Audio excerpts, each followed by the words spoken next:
E aí, pessoal, tudo numa boa? O tema do vídeo de hoje é feminismo, tá? E para falarmos sobre feminismo, temos que buscar a origem do conceito, tá? E esta origem, ela começa nos movimentos sociais, então, que surgiram no período das grandes revoluções liberais, inspirados principalmente, então, pelos ideais iluministas. E aí nós podemos destacar dois grandes movimentos, né? A Revolução Francesa e a luta pela independência dos Estados Unidos da América. E é nesse contexto que esses movimentos eles concentravam sua luta, né? Esses movimentos sociais aí. E principalmente na busca por mais direitos políticos e sociais, tá? Então, uma das maiores representantes aí do ideal feminista desse período, dessa época, foi a escritora Olímpia de Gouges, que a qual em 1791 então escreveu o que? A Declaração dos Direitos da Cidadã e da Mulher. E é nesse documento então que essa escritora francesa argumentava sobre a necessidade de equiparação dos direitos sociais, tanto também políticos e jurídicos, entre quem? Entre homens e mulheres, tá? E a crítica, a principal crítica dela era contra a Declaração dos Direitos do Homem e do Cidadão, então assinados aí na Revolução Francesa, né, criados durante a Revolução Francesa, que instituía novos direitos aos homens, mas deixava de fora, né, e excluía completamente as mulheres.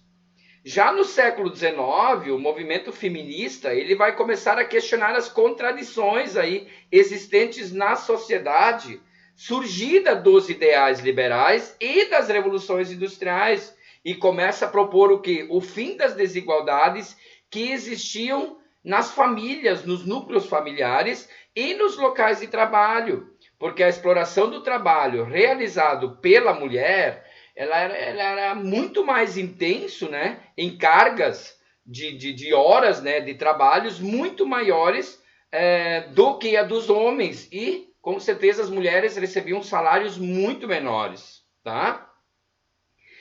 E já depois, no começo do século XX, a ação desse movimento ele vai começar a concentrar, vai se concentrar bastante na luta para que a mulher obtivesse o direito ao voto.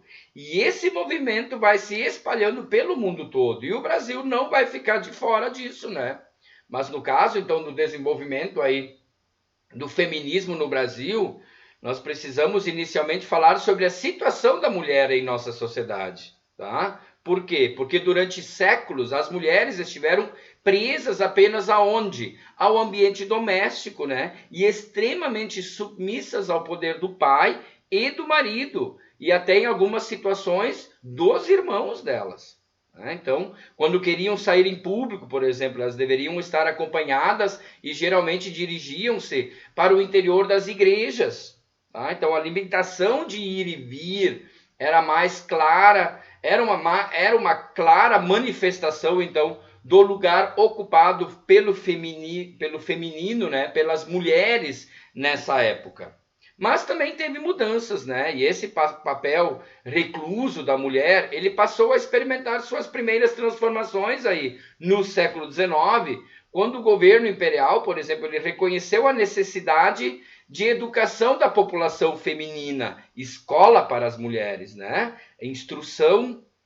E no final desse mesmo período, algumas publicações, então, começaram a abordar essa relação entre a mulher e a educação, mas não pensaram num projeto amplo a todas as mulheres, de todas as classes sociais. Então, o conhecimento ele acaba ficando apenas como um instrumento de reconhecimento das mulheres das classes mais abastadas. Então, aquelas mulheres que tinham mais condições financeiras ou estavam em núcleos familiares mais abastados, tinham acesso à instrução, acesso ao conhecimento, acesso às letras, né? Enquanto que mulheres de classes menos favorecidas acabavam ficando na sua ignorância, assim, dentro desse prospecto aí do conhecimento educacional, no caso. E também no século XIX surgiram então os principais núcleos em defesa dos ideais feministas, né? tanto no Brasil quanto em toda a América Latina em geral. Aqui no Brasil, o surgimento do movimento ele estava muito relacionado com a chegada então dos ideais anarquistas e socialistas que haviam sido trazidas aí da Europa pelos imigrantes. E com isso as mulheres passaram a estar presentes nas lutas por melhores salários e por melhores condições de trabalho. E já daí no início do século XX, ou no começo do século XX, passou a existir uma diversificação aí dos feminismos no Brasil, que iam de uma tendência mais conservadora até o feminismo mais incisivo. E nesses dois segmentos tem a mobilização de mulheres que exigiam então o seu direito à cidadania sem questionar outros papéis subalternos assumidos por elas. Esse feminismo seria então o chamado conservador, e ele é destacado aí, a gente pode destacar então a ação de Berta Lutz, que na liderança da Federação Brasileira para o Progresso Feminino lutou pelo sufrágio feminino no Brasil.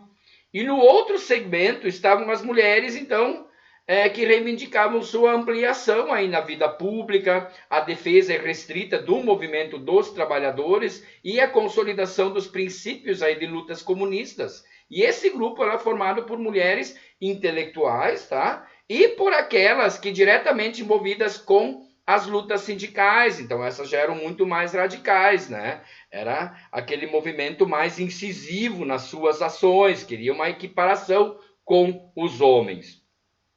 Entre as décadas de 1930 e 1960, então as manifestações feministas, elas acabaram variando aí devido às mudanças desenvolvidas no cenário político nacional. Por quê? Porque em 34 o voto feminino foi reconhecido pelo governo de Getúlio Vargas. Mas, entretanto, em 1937, então, os ideais corporativistas do Estado Novo, tá, impediram a expressão de movimentos de luta e contestação de homens e mulheres, porque ele acabou reprimindo e evitando aumento desses movimentos sociais.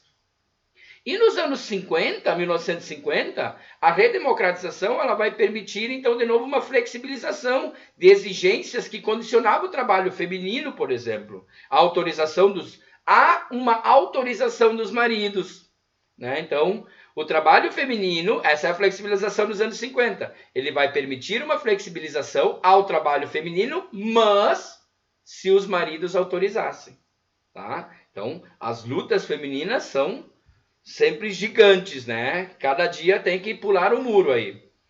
Mas, então, dentro disso tudo, vem a revolução dos costumes, que aconteceu na década de 1960. E essa abriu caminho para o feminismo tornar-se um movimento de maior força e combatividade. E mesmo sob o contexto então da ditadura no Brasil, as mulheres passaram a organizar-se para quê? Para questionar mais profundamente sua posição na sociedade.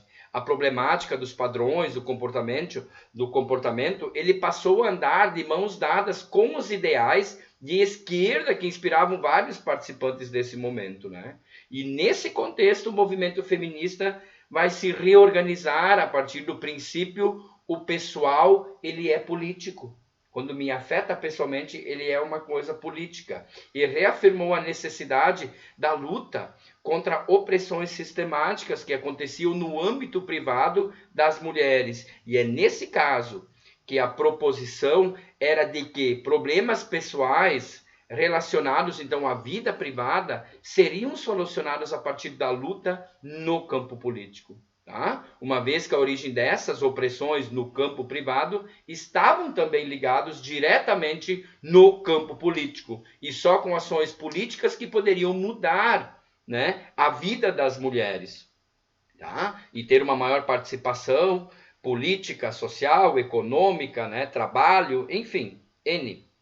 E durante a década de 70, então, os movimentos feministas no Brasil associaram-se aos movimentos sociais de luta e resistência contra a ditadura militar. E, além disso, houve uma aproximação com os movimentos sociais dos negros e dos homossexuais. E é nesse período que houve também a proliferação do movimento por diferentes cidades no Brasil, inclusive alcançando espaço na TV, propondo debates em questões relacionadas à sexualidade feminina, ao combate da violência contra a mulher. Tá? Isso vem tudo nos anos 70. Então, é um processo que vai transformando ao tempo todo, porque vai ocupando mais espaço. Ele vai se espalhando para outras cidades, outros núcleos, outros espaços.